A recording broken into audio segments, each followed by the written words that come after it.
Thank you for joining the Royal Buzz, your go-to podcast that's buzzworthy on pageantry, advocacy, and positivity. Where Hive meets hype, listen to the magic one story at a time. In today's episode, we promise you'll leave feeling empowered, confident, inspired, and equipped. You will walk away thinking, I don't need a louder voice. I need a clearer story. I'm your host, Trina Myers, Miss Elite United USA and Queen Bee of the Creative Agency. And today, my guest is Dr. Danny Brassell, marketing professor and expert on storytelling. He is known as Jim Carrey with a PhD and has spoken to over 3,500 audiences worldwide. He's authored 21 books to include Leadership Begins with Motivation and Misfits and Crackpots. He is the co-founder of The Well-Crafted Story. Well, Dr. Brassell helps entrepreneurs, individuals, and organizations leverage speaking on stages as a major client lead source that converts. And today, you're going to hear about how to rap, that is, how to be relatable, and the 5 C's approach to help you create your well-crafted story. Thank you so much for being here today, Danny. And I just want to give the audience a few minutes to hear a little bit about yourself. And if you could just tell us what you would like for them to know. First of all, thank you so much for having me, Trina. I really appreciate you spreading some joy around the world. We need a lot more of you. So you're doing a tremendous service for your audience. Thank you. Thank you. If I was going to write an autobiography, it would probably be called Pivots, because I feel like I've already lived 9 lives. 30 years ago, I was a journalist covering President Bush Sr. in the 1992 presidential election. I loved my job. I got to meet every editor of every major daily. And one editor offered me the City Beat for $16,500 a year. Meanwhile, a friend told me they were hiring teachers in South Central Los Angeles for $25,000 a year. So I became an educator for the noblest of reasons, Trina. Wow. I pay, and I actually fell in love with teaching. I've taught all age levels from preschoolers all the way up to rocket scientists. I can make that claim because I used to teach English as a second language to engineering students at Sure. the University of Southern California. And then in 2005, my wife and I attended a real estate seminar, which turned out to be a scam, and we lost everything financially. No. I could give you the woe is me story, but I'm a positive person. I learned a lot. First of all, I learned that my wife is my soulmate. I put her through the ringer and she stood right by me. She's a very incredible person. Second of all, I learned money's not everything, because you can lose money in a second. Sure. I try not to judge other people, Trina, because if I was somebody who saw what I had done, I would have said, well, you deserve that. But now I realize, unless you know everything about a person, you really don't know anything about a person. Yeah. Fourth, I became a Christian, which I'm always embarrassed to confess it to the catastrophe. But the more I read my Bible, I realize I'm not the first screw up to find Jesus. Yeah, right. Fifth, and most importantly for the purposes of our conversation today, is I didn't want to file for bankruptcy. And my accountant said, well, you have to earn this much more money this year then. And so I started speaking on the side, and I hit that number right on the number. Well, the next year, Wow. he gave me a much higher number, and I hit that number right on the number. So in year 3, I thought, well, maybe I should set a higher number. And basically, during one of the worst economic downturns in American history, I was able to build up a highly lucrative speaking business, which eventually attracted the attention of some pretty famous people and companies asking me to coach them. And I have to confess, I resisted coaching for a long time, Trina, because you need to know this about me. I'm obsessive compulsive. I will not let you fail. I will be on your board, holding you accountable until you succeed. Well, now that I work primarily with entrepreneurs and executives and business owners, I find that they're highly motivated. They do the work, and it's probably been the most rewarding thing I've ever done. So you can take me down whatever road you choose, Trina. Oh, yeah. So I myself have been a mentor to over 10,000 people is kind of the rough number that I have calculated, because I too I've worked in higher education working with pre-med students. So I get where you say you've worked with rocket scientists. So that is a really exciting introduction.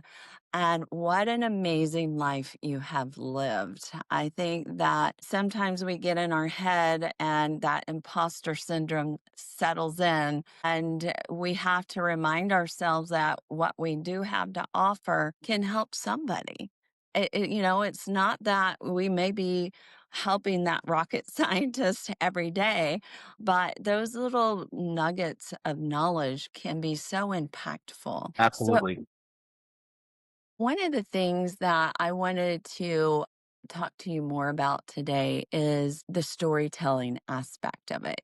You've already started off with a great impact of a little bit about your impact, your experience and why you do what you do. So, tell me a little bit more about your storytelling techniques that drive engagement because most of our audience are also small business owners, individuals, entrepreneurs. And in the state of AI coming into play, our listeners are always curious what are the best ways to tell their story? Trina. So I believe AI should be more about authentic intelligence instead of artificial intelligence. I love that. And so I co-founded Well Crafted Story with my two co-founders, Coach Jimmy Hayes Nelson and Dave Ward.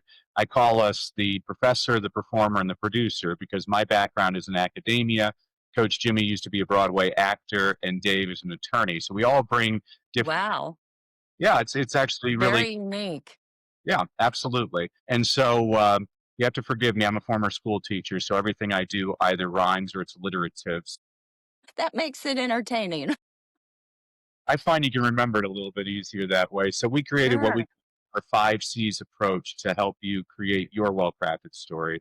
So those 5 C's are clarity, connect, content, call to action, and close. And so I'll take them one at a time. Before we put together any part of your presentation, you have to ask 2 clarity questions. And you would be amazed, Trina, 95% of our clients cannot answer one or both of these questions in a succinct manner. Those 2 questions are, who is your audience and what is the problem that you solve? Now, Mhm. on to many clients and say, who is your audience? And they say, oh, my audience is everybody.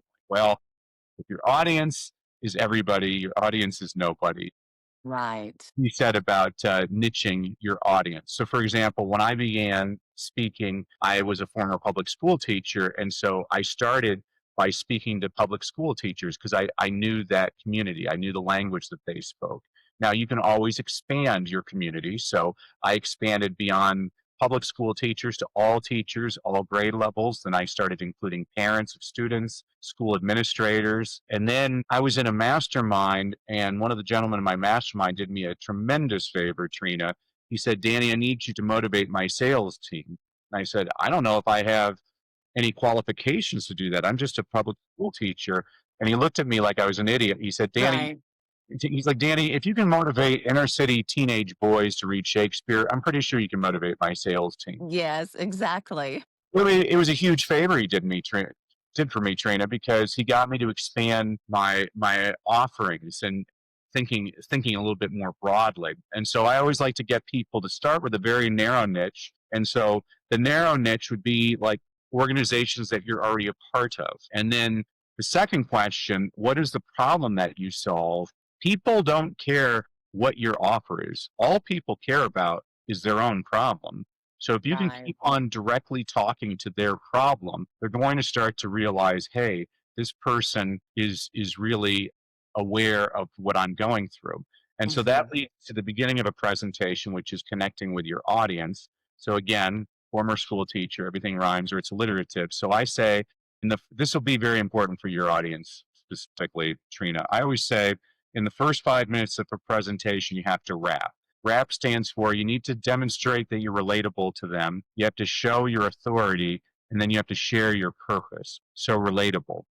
Oh, I love Me, that. I am just like you. I've had that exact same problem, authority, and I solved that problem, purpose. And now I'm on a mission to help people just like you so you don't have to suffer the way I suffered. if you can show that, what you're trying to do to connect with an audience is get them nodding their heads like, oh, where's Trina been all my life? This is somebody I can really connect with. And you do that all the time with your podcast. So this is another thing I point out to people. People think that speaking has to be on a physical stage, and it doesn't. I mean, No. we're creating what we call a well-crafted story. When I covered the president, he would call it his stump speech. You can call it peanut butter and jelly. It doesn't matter what you call it. The presentation that you're going to deliver again and again, and it's going to be so internal, you'll be able to recite it like the Pledge of Allegiance or the Lord's Prayer. You're not going to have to think about it. It's going to be flexible enough that you can deliver it one to many, one to few, or one to one.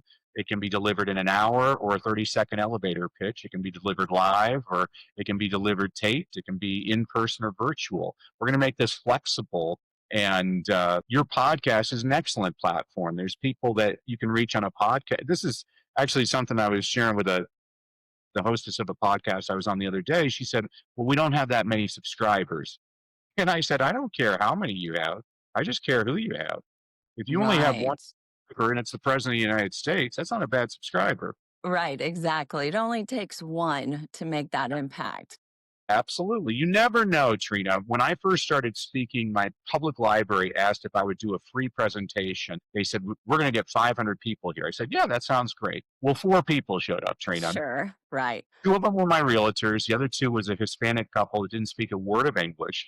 No, Even giving 110%. So I did as much as I could in Spanish. We all had a great time and laughed. Well, a week later, the Hispanic woman, it turned out she'd been taking English classes at the Adult Literacy Center. She recommended me to do a 45-minute keynote for $4,000. At the time, I was getting wow, paid about $700 to do an entire day. This woman, who anybody else would have just ignored because, oh, who's that? You have no right. idea the contacts that are in a people that people possess. Absolutely. So I went off on a long track. That was a very long answer to your short question, Trina. This I is what love we're it. doing, helping people feel. I mean, and most of the people that we work with, we do work with people that are public speakers that want to increase their impact, which is great. Right.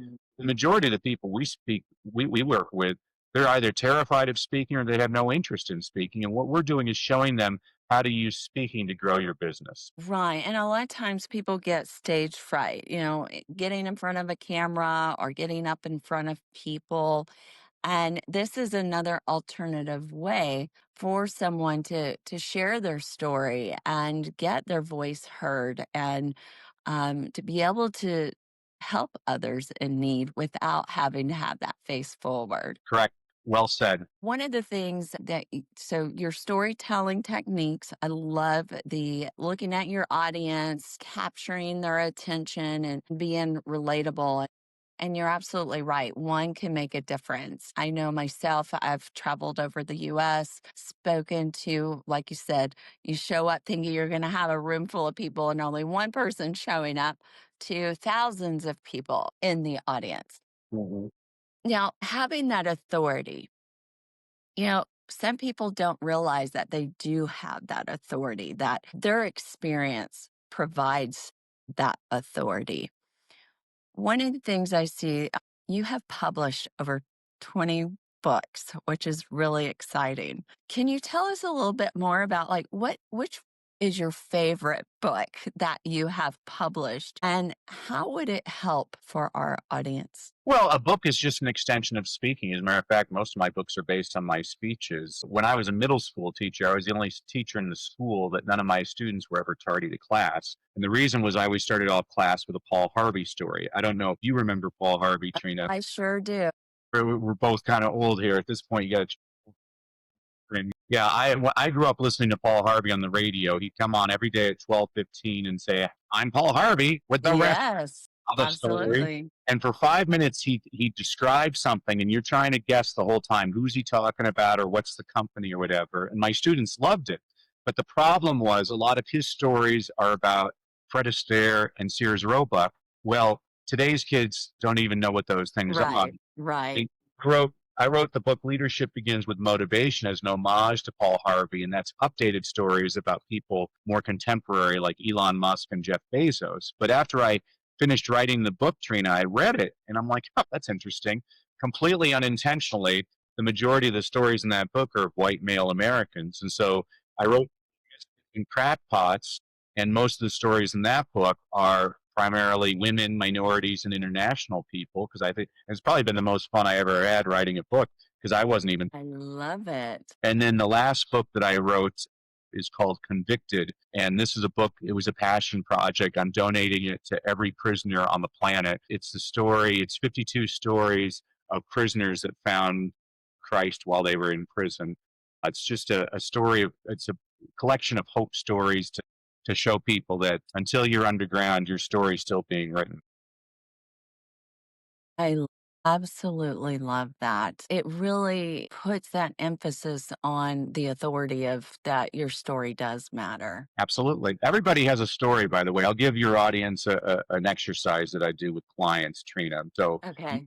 you can do this also. Later on, I want you to get into a comfortable chair with a pen and paper, a libation of choice. And for an hour, I want you to write down every story that's ever happened in your life. And I don't mean the entire story, I just mean triggers. Right. The time I locked myself out of the car in front of Costco, the time when we went to that fancy restaurant. You'll find in an hour you can come up with hundreds of stories like this. So Right. that's the first part of the exercise. The second part of the exercise is then I want you to think about what's the story really about. So this is a story about never giving up. Mhm. A story about feeling uncomfortable. This is a story about loyalty. On my computer, I have hundreds of files with literally tens of thousands of stories. And so when I'm creating a presentation, I'm reverse engineering, thinking about what are the emotions I want my audience to have, and what's a story that matches that emotion that can metaphorically tell that story to the audience. You'll find that you're going to become a much more effective storyteller.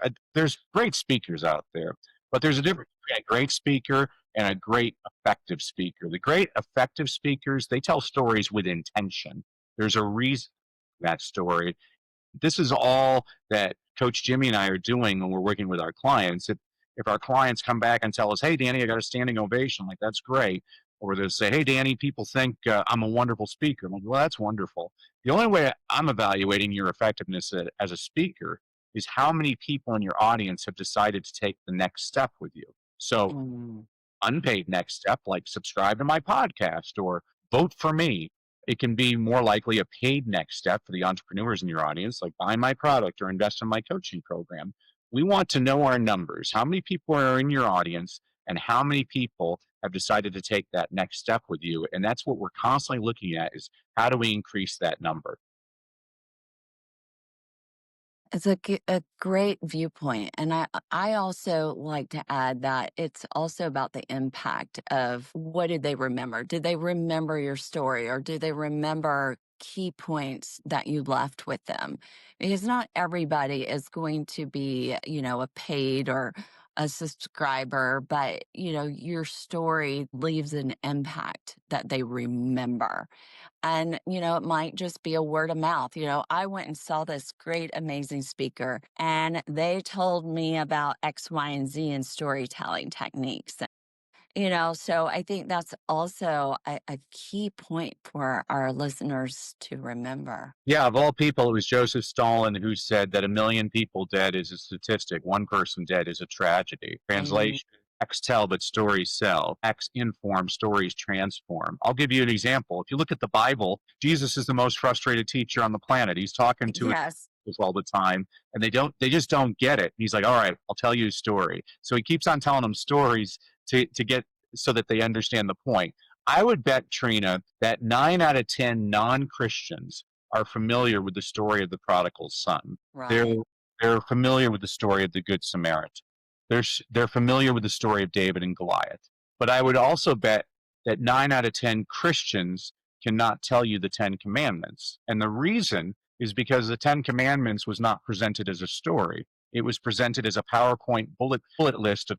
Yes, People don't remember that. People remember the story because the story evokes an emotion. right. What a great point. So storytelling should evoke emotion. I think that's a really great take away from today's podcast with you. I just find what you have shared with the audience so engaging and so informative that I think they're going to be able to walk away knowing that today's episode is about being your authentic self and leaving that story as your legacy. Yeah. So I want to take you through the other C's of our process. So we'll Yes, yes. over content for now. We'll go to the call to action and the close. Now, the reason we have a call to action and a close is because you have two different types of people in your audience. I'm going to be stereotypical and call them the husband and the wife. So, the husband, I call him Joe Friday. Joe Friday has his arms crossed while he's listening to you, and he has this look on his face like, how much is this going to cost? What do I got to do? How long does it take? And an effective presentation will answer all of those questions to satisfy his need. But a mistake a lot of people make in their presentation is they end with their call to action, which means Hmm. they're ignoring potentially 50% of their audience, which is the wife. The wife I call Julia Roberts. She doesn't care how much it costs. She just wants to feel good. I listen to Trina's podcast because it makes me feel good. She's like my Right. long lost sister. I feel like told her anything. And so an effective presentation is going to meet the needs of both of those people in the audience. So I'll give you an example. We were working with a nutrition expert by the just so you know, I never give the actual names of any of our clients. Sure, sure. My co-founder Jimmy, he'll tell you everybody because he likes to name drop, and I believe in a little bit more discretion. Right. So we're working with a nutrition expert. Her name, we're going to call her Dr. Kathy. And Dr. Kathy, she grew up with an intestinal problem that no doctor could figure out how to solve. And she was able to create her own diet that actually fixed this problem. So her offer is a 90-day coaching program for 1997. And she ended her presentation with there. I said, time out, Kathy. You can't end there. That's just given the facts. We need to end with some emotion. And she said, well, what do I have to do? I said, well, why should people enroll with you? She said, well, I want them to buy my product. I understand you want them to buy your product. What's the point that you want to make? And it went back and forth like this for about 5 minutes. And finally she let it slip. She's like, well, I want people to understand they can't do this on their own. I'm like, oh, you need to hire an expert story. She's like, a what? I'm like, I'll give you an example. I'll leave you with this. Many years ago, my wife and I, we had tickets to the theater. We were dressed to the nines, driving to the theater when we got a flat tire. My wife said, well, I'll call AAA and get a tow truck. I said, you don't have to get AAA. I'm a man. I can pick. I got out of the car, I opened up the trunk and I got the tire, then I got the pumper thingy and the big kind of big jack thingy to take the nuts out of the tire. And basically, 27 minutes later, I had grease all over my hands. I have not fixed the flat tire. My wife is standing beside the car, shaking her head with her arms No. done so much better than this guy. Well, unbeknownst to me, she'd actually called AAA 27 minutes earlier. This tow truck shows up, and this 17-year-old punk hops out of the tow truck, needs to fix my flat tire in 3 minutes flat. I think there are times in life when all of us think we can do it on our own, but if you want to save Right. money, you want to save a whole lot of headache and embarrassment, you hire an expert. And so what I've Exactly. done there, Trina, is now I've taken a metaphorical story, which is conveying to the audience, I've tried other programs in the past. They haven't worked. Maybe I should hire Dr. Kathy because she can guide me and show me the way. That's what Right. that's an effective story. Absolutely. I love that. And it's a way for people to not only just try to handle it themselves, but it's growing their network. Of course. And then lastly, you mentioned the last C, and that is your clothes. I actually skipped one. Yeah, it was the Oh, okay. Yeah, it's the content portion of the presentation, which is usually the Okay. portion of any presentation. And ironically, it's also the least important. The reason being there's lots of research. So I'm an educator. I like to look at the research. The research shows that people remember the beginning of your talk and the end of your talk. They don't remember anything in between. Between, right. Fun's more important than the burger. But what they do remember is, are you helpful? And so one of my mentors when I first started speaking was a guy by the name of Jim Trelease. He's no longer with us. And Jim was just a fantastic speaker. And what he did is he trained parents how to read aloud to their children. And in the middle of his presentation, he would just say, "Oh, I'm going to teach you all something that'll save your life someday. If you ever lock yourself out of your car, call your spouse on your cell phone. Have your spouse take the car key and put it next to the receiver on the phone. Then I want you to take your cell phone and put it next to the car door. It'll unlock the car door." Actually, What? I I've, have never heard of that. I've tried this from 3,000 miles away, and it works. It doesn't work on me, Really? but old, old cars, that I didn't realize that when you press the button to unlock your car, it's sending like this, it's sending these A sound waves signal. to your car. Right. And so here's what's great about this story is I've watched him, and there'll be people that come up to him. "Oh my gosh, I tried that, Jim. It saved my life. You're the best speaker ever. I've been referring you to every school I know." This has nothing to do with his presentation. Right, right. What he did is he solved an immediate problem for people, and now he's built their trust. This is a person that solves problems. That's why you should hire him as a speaker. I can't demonstrate that any better than that. Is what can you Right. help the people in your audience? I'm working with a woman that works with patients with clinical depression, and I have her now in the middle of her speech. She said, "If you have a pen, bite down on the pen. It'll make you happy." Because the research shows when you bite down on a pen, it actually tricks your brain into thinking you're smiling, and your brain actually produces the same number of endorphins as if you were actually smiling. And so there's actually a quick little physiological trick to fool you into being a little bit happier every day. I love that. And if you were here, if I had my camera on, you would see that I actually took a pen. Not that I'm not in a depressed mood by any means, but I just wanted to test the theory. So Right. I did put the pen in my mouth and bit down. It did bring a smile, and I did chuckle a little because I thought, here I am trying this. Yeah. It's those little things that usually have the biggest impact. Absolutely. I love it. Thank you for sharing those great stories. Thank you.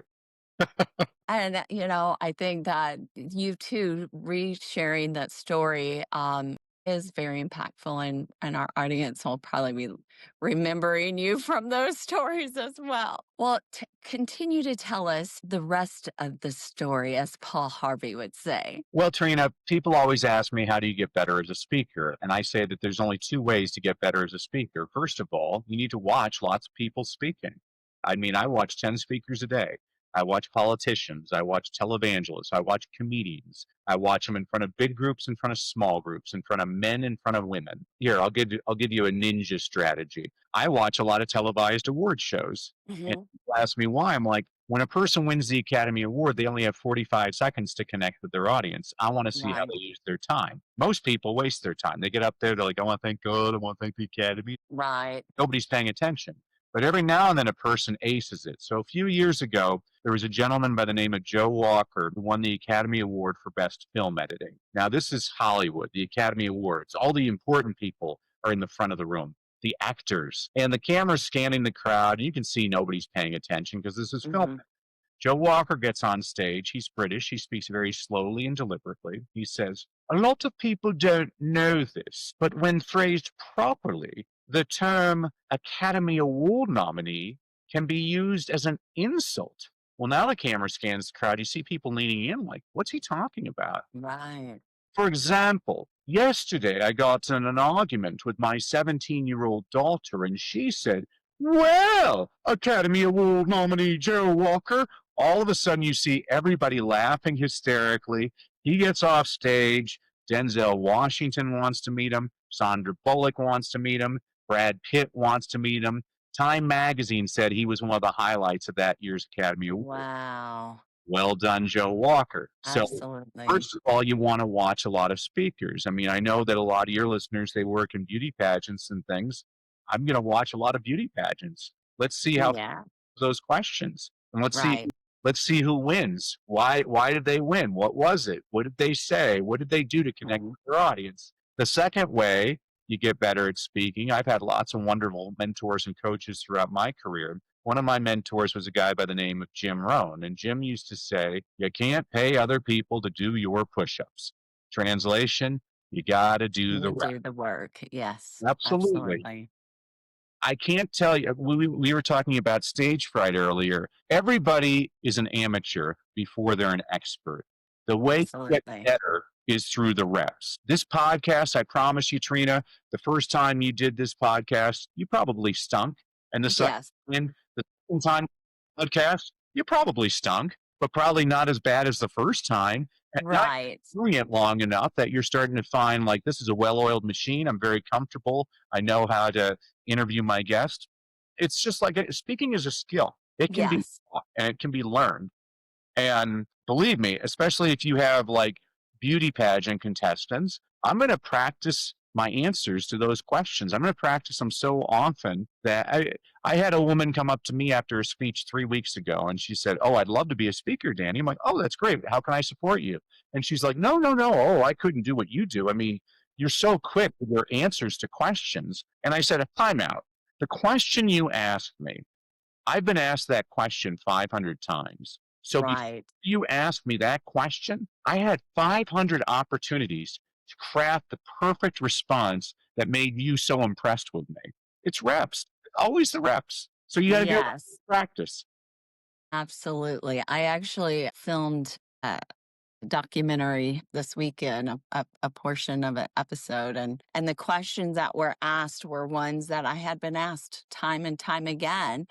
And I didn't write down the responses because I knew the answers would come. However, even though I've answered those questions a million times, I still had those little moments of, "Oh, I wish I would have answered it this way instead of that way." So I think even the experts, like you and I, can get out there and we still have those little blurbs. But like you said, practice makes perfect. Yep, absolutely. Well, this has been great. I know that we are coming up on a little over 30 minutes of our time, and I think that what you have shared has been so valuable. Is there any other little nuggets that you would like to leave with the audience before we wrap this up? Well, as a thank you to you, Trina, and your audience for happening to listen to me, I wanted to give everybody a freebie. So if you go to freestoryguide.com, guide like a tour guide, freestoryguide.com, I want to give everybody their own free, well-crafted story blueprint. What this is the actual process that Coach Jimmy and I take our clients through to help you create your well-crafted story. What this does for you is it takes the guesswork out of where do I put this story and why am I putting it here? And what this means for you is you have a system that can convert your audience into actual clients. You can get that at freestoryguide.com. And Trina, I just want to thank you again for having me on, and thanks for spreading some joy and wisdom around the world.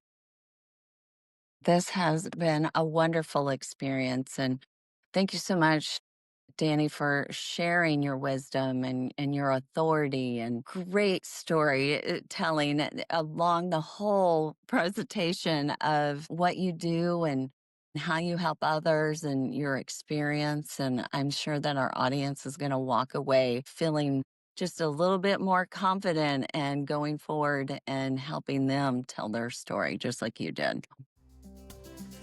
It has been a wonderful experience to spend this time with you, Dr. Danny Brassell, to better understand what effective storytelling looks like. I hope that our audience has felt inspired and learned a lot about our inspiration behind the legacies that we both leave. Today's episode shows you that legacy begins with story. When you learn how to tell it well, your message becomes memorable, meaningful, and mission-driven. And don't forget to follow me and our guest on social media. Links will be provided in the show description. If anything resonated with you and you'd like to continue this conversation or to be a guest, visit my website, creativehq.com, where you can sign up for our newsletter for upcoming events and to apply to be a guest on the show. Thanks again for tuning in to the Royal Buzz, where you will discover inspiring stories, empowering discussions, and a whole lot of positivity.